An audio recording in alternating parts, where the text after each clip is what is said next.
Thanks, everybody. We are here as a Chilean explorer for copper gold deposits. We have assembled a portfolio of three assets. We're going to speak about two of them here today as we've got discoveries on two of them. We'll start with the Santa Cecilia project, which is our flagship. It's located in the southern Maricunga Belt, surrounded by the Norte Abierto joint venture, which is 50-50 held between Barrick and Newmont. Between the Kapiche and Cerro Casale deposits, you're looking at about 50 million ounces of gold and 13 billion pounds of copper. We're not just playing closeology. This asset has really, we consider Kapiche to be just a part of the bigger system that we have at Santa Cecilia, and I'll tell you why this is significant for us in that it's been frozen in time basically since 1990. Second project is down on the coastal Cordillera, sandwiched between Manto Verde and Candelaria, to the big IOCGs down there, and we've made a brand new greenfields discovery in an area that people had walked over for decades. So we're quite happy with our initial drill program in Chile yielded a discovery. Just a very quick note on shares outstanding. It's about 100 million. We are about 20% inside owners and close associates. And effectively, we've cash position at the moment is around $12 million. So we have ambitious plans moving forward, which I'll bring you through now. Just a note on the people here. Waldo Quadra is the key. He's a guy that I met about 3.5 years ago, fortuitously, just before the pandemic set in. He and his team sort of brought all the projects. They had been looking at these assets for about 15 years, and the marriage between the two groups and exposure to capital markets up here allowed us to assemble this portfolio. So these guys have made some big discoveries in Chile. They were a big part of finding El Moro, now held between Teck and Newmont in the Nueva Union JV, as well as a big part of finding Westwall, which is held by Anglo and Glencore. And Waldo himself has been the GM for most of the major mining companies passing through Chile over the years. So just a fantastic group of people to be working with. Let's get to Santa Cecilia here. I mean, ultimately, we're here to find something big. We are surrounded by Kapiche and Cerro Casale and the Luciano deposits. And if you actually just take a 10-kilometer radius from Santa Cecilia, the endowment's 81 million ounces of gold and something like 20 billion pounds of copper. So extremely significant. There are discoveries that have been made historically on this property by the first operators being Anglo from 1987 to 1990. And then I'll tell you a little bit about the backstory of why this has really never been tested since that time. There's a Chilean mining entrepreneur and a Canadian geo teamed up in the mid-1980s, and they started staking vast tracts of ground in northern Chile and yielded some pretty amazing projects. Pascua, El Indio, Maricunga. Obviously, a tremendous amount of wealth was generated at that time, and that allowed the owners to just sit on this thing. So they had no pressure on them. They just sat on it. A lot of money was generated, so they got to do what they wanted, and it was really, really up to them how they wanted to proceed. And I think it's just at the sweet spot right now, and we've managed to get our hands on it. We will start drilling here in the coming week, which is very exciting for us moving forward on this. Now, just to show you a little bit about it on the cartoon here, let's see if I can find the laser. This is Kapiche, so that's 25 million ounces and about 7 billion pounds of copper. And you can see this outline. That's the entire hydrothermal system. And, in these type of systems, you're always looking for clusters of porphyries. Certainly, Kapiche is one. There's another one defined here, right in the center of the project, called Cerro del Medio. And then we've identified a series of other ones that are basically untested. But are mineralized on surface. We can see the porphyries, we know they're mineralized, we can see them in the geophysics, and so they provide just an amazing set of exploration targets. Without doubt, our job here is to find the next Kapiche, the next 25 million ounce porphyry. That's what we're here to do. When you look at it, there was an oxide gold system found by Anglo here. You can see all the black dots. It's about 47 drill holes for 14,000 meters. When Anglo was here, they were just looking for, oxide gold right from surface. They found a decent body, but obviously back in those days, gold price was low. This was very remote. They made the decision to move on. No problem. The project sat dormant for 22 years, at which point the underlying owner decided to self-fund a couple of holes underneath that oxide gold to see if there was a porphyry, because of course Kapiche and Cerro Casale and the whole porphyry story had developed through that time. And lo and behold, he did. There's a 925 meter intercept of about 0.45 copper equiv, sort of running 0.21 gold, 0.27 copper, and about 80 ppm moly. It's wide open. It's beautiful stuff.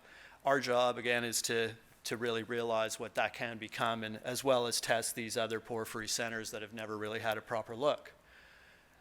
Now, just to give you a sense of scale, which I think is very important here, from the top of the oxide drilling to the bottom of the intercept of the porphyry below is 1.5 kilometers of vertical mineralization, continuous.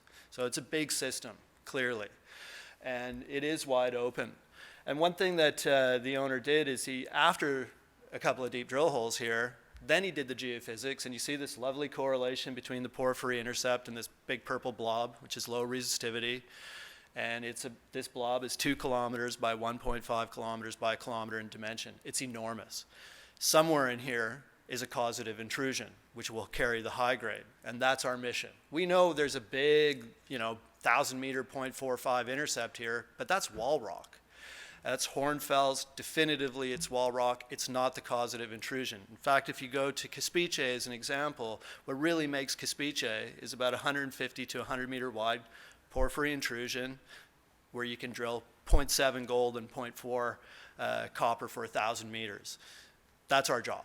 Go find that causative intrusion. And it's going to be somewhere within that shape, no doubt. And remember, there's 4 of those porphyry centers on the project. So just a fantastic exploration story. The core itself, obviously any geo who gets to take a look at this is, we love it, right? I mean, it's just beautiful stuff. Has all the hallmarks you want to see, potassic alteration, every type of veining you want to see in a porphyry. But again, by far the most important thing that we learned when we got our hands on the core was it was hornfells and it was wall rock. And this is very similar to what you see surrounding the high-grade core of Kapiche or the high-grade core of Cerro Casale. So we know somewhere there's that causative intrusion lurking. As an example, what I've been showing you is just right in the middle of the project. We'll step sort of halfway the distance to Kapiche. And you can see what Anglo was doing back in the day. Shallow oxide gold drilling and high resistivity silica bodies, high sulfidation style mineralization. Right underneath it, of course, is that same low resistivity signature. Fantastic. These, again, big bodies. Now, coming up this hill, right above Pircas Norte, there's some significant things that we discovered on a few of our early traverses. Diorite porphyries with sheeted veinlets running 0.5 gram to 1.5 grams gold and up to 0.5% copper. So we've got a direct detection to mineralization right above that resistivity anomaly.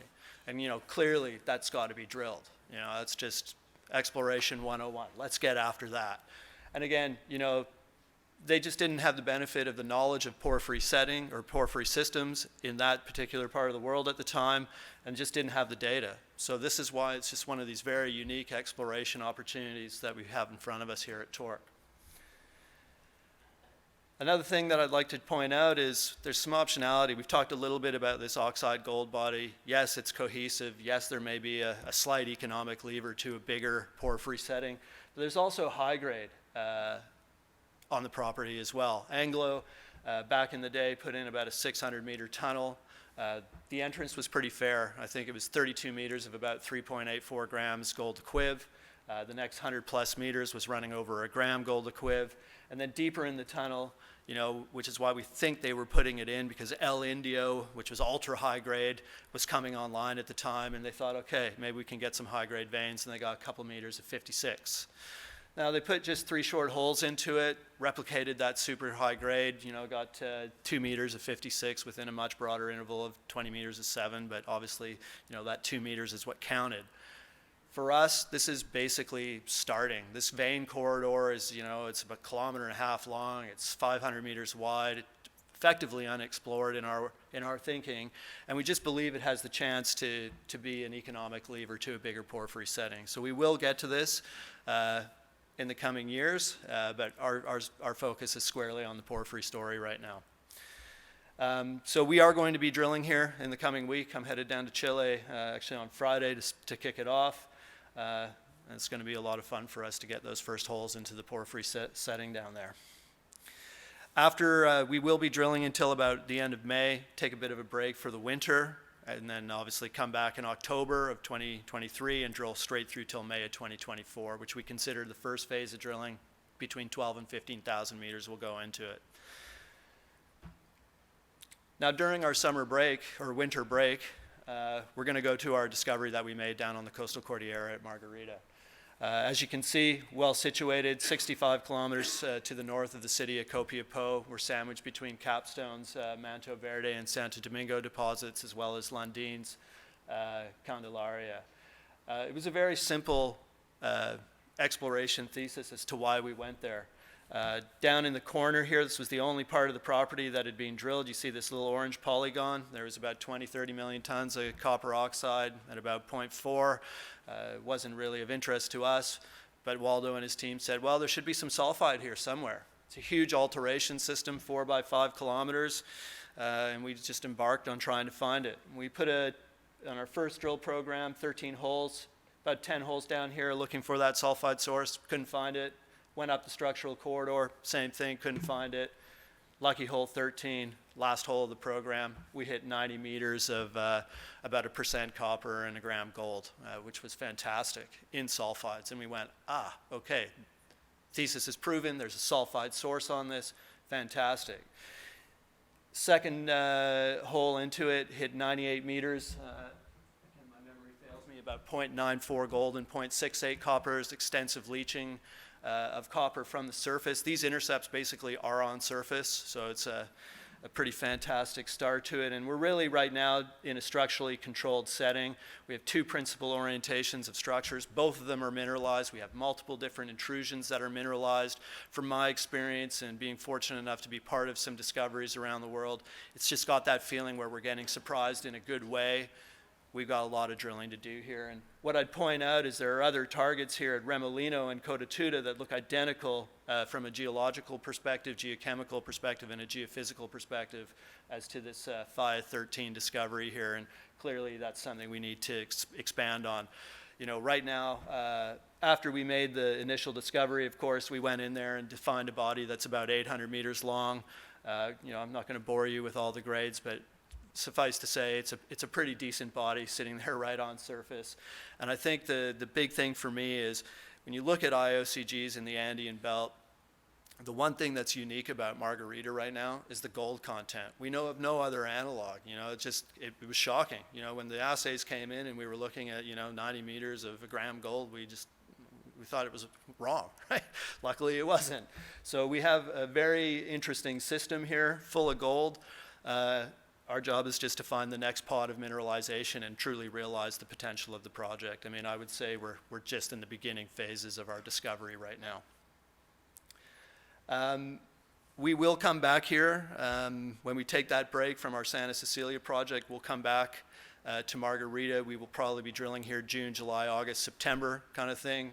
We can easily rationalize 10 to 15,000 meters, probably through a combination of RC and diamond. RC keeps your costs down. We obviously want to see what we have, but we fully anticipate being able to find a second body here of consequence, which I think will change the complexion of the project and sort of the tenor of the discovery.